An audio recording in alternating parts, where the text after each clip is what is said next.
So, the thing about Psyche is that she is kind of the perfect person, you know? She is the Christ figure in the story. She is kind of the ideal. So, how do you get to be Psyche? Because remember, you too shall be Psyche. Well, we are getting a little ahead of ourselves. I mean, the person this video is really for is Psyche's sister, Oral. So let's start there. Oral, the ugly older sister. The one that has for so long deceived herself. Well, it starts with getting angry, you know? Angry enough to be blaming everyone else. Once you've done that, once you've gotten all the anger boiling up inside you, you're ready to let it out. Maybe you give a speech. Maybe you yell at someone. Maybe you practice Thai kickboxing. The point is, once the anger is all gushing out, it goes too fast to be able to put it through a filter. Your veil of self-deception is stripped away. You begin by yelling at the gods to show themselves, because they clearly have not, and you end by realizing that it was actually you all along, refusing to acknowledge the things in front of you. Your jealousy and hate made you blind. The veil didn't help either. That can't help your vision much.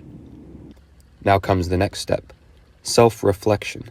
You can look back on your life once everything is stripped away and see, finally with clear eyes, the truth. The gods had a plan. They were watching you. They gave you signs, sometimes multiple signs that you chose to ignore. Sometimes the signs are a little confusing, sure. Sometimes you get so tunnel vision that you think you see a pattern, you think you know what is coming next, and then it is different. The things don't turn out the way you expected. Sometimes it can be a pretty violent mistake.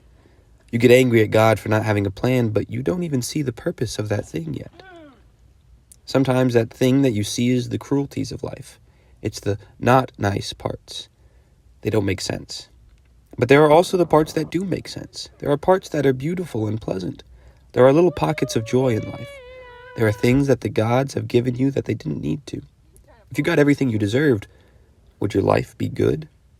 Instead, the gods allow us some simple pleasures.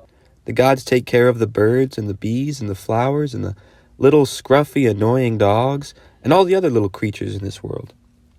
There are good, noble people who seek good things in this world. There are gods who are intimately involved in this world. Now it's the hard part.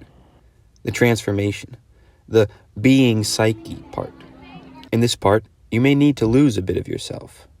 This isn't going to be easy. You may need to even strip down everything, down to the foundations. Maybe even strip the foundations out too. The point is, though, that there needs to be a change. You know what the worst part is, though? You can't even do it yourself.